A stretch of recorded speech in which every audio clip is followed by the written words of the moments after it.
আসসালামু আলাইকুম। দেশ এবং দেশের বাহির থেকে আমার এই ভিডিওটা যারা দেখছেন আপনাদেরকে আন্তরিক শুভেচ্ছা এবং অভিনন্দন।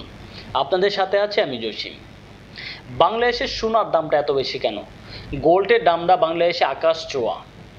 আমাদের পার্শ্ববর্তী দেশ ভারতের তুলনাও কিন্তু আমাদের দেশে সোনার দামটা অনেক বেশি।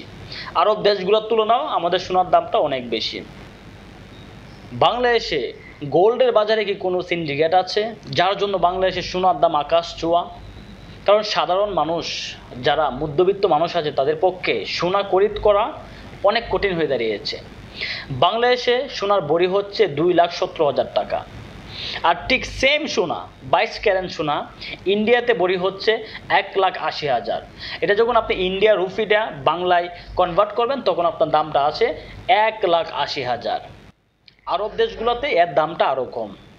আরব দেশের যে মুদ্রা আছে এটা যদি আপনি বাংলা টাকা কনভার্ট করেন তাহলে 1,65,000 কি 70,000 টাকা ভরি পড়ে।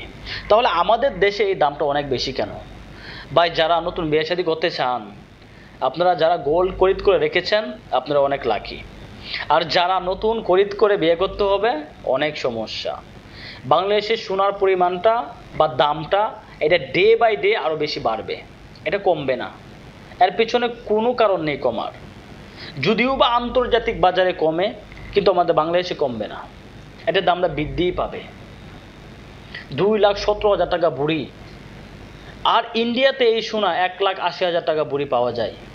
আপনারা যারা দেশের বাইরে থাকেন আপনাদেরকে একটা রিকোয়েস্ট করব, আপনারা দেশের বাহির থেকে গোল্ড নিয়ে আসবেন। বিয়ে করার জন্য হয়তো নতুন নতুন বিয়ে করবেন তার জন্য নিয়ে আসবেন, নাহলে ফ্যামিলির জন্য নিয়ে আসবেন। এখন বাংলাদেশের মানুষ এটাকে একটা ব্যবসা বা বিজনেস নিয়ে যাচ্ছে।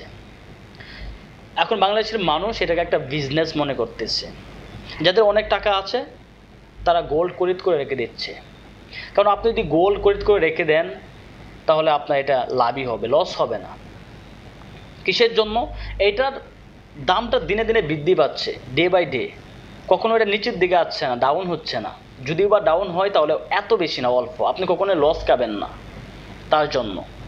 আর বাংলাদেশে এই সোনা গোল্ডের দামটা বৃদ্ধির পেছনে কারণ কি? আমাদের বাংলাদেশে এমন কোনো এজেন্ট নাই যার মাধ্যমে অন্য অন্য দেশ থেকে সোনাটা ডাইরেক্ট খরিদ করে আমাদের বাংলাদেশে আনা যায়। বাংলাদেশে যে জুয়েলার্সগুলো আছে, তাদের যে সমিতি আছে, তাদের এইরকম কোনো ফর্মুলা নাই। তারা দামটা কিসের উপরে ভিত্তি করে তারা দামটা আকাশ ছোঁয়া বাড়িয়ে দেয়? এর পেছনে কারণ হচ্ছে প্রথমে তারা বাজার দেখে পুরান সোনা কী পরিমাণ মানুষ বিক্রি করছে, এটার সাথে তারা হিসাব নিকাশ করে সোনার দামটাকে বাড়িয়ে দিচ্ছে। যে পরিমাণে সোনার দাম বাড়তেছে, যদি কোনো ধাতুর দাম এত বেশি চওড়া দামে বিক্রি হচ্ছে, এটা হচ্ছে গোল্ড। কিন্তু আবার দেখা যায় অনেকে দেশের বাহির থেকে অনেক অবৈধভাবে গোল্ড বাংলাদেশে নিয়ে আসতে চায়। এর পেছনে কারণ হচ্ছে বাংলাদেশে এটার দামটা অনেক বেশি, এটা তারা একটা বিজনেস করতে পারে তার জন্যই। কিন্তু আপনারা এরকমভাবে অবৈধভাবে আনবেন না, আনার পরে আপনারা এয়ারপোর্টে ধরা খাবেন, তারপরে আপনার টাকা পয়সা সব যাবে। এগুলো কোনো কিছু রিটার্ন পাবেন না, এগুলো সরকারের আন্ডারে চলে যাবে। তার জন্য আপনারা যেগুলো সীমাবদ্ধ আছে, যতটুকু পরিমাণ আনা যায় এতটুকু পরিমাণ নিয়ে আসবেন আপনার ফ্যামিলির জন্য, আপনার পরিবারের জন্য। এটা সবচেয়ে বেস্ট একটা উপায়।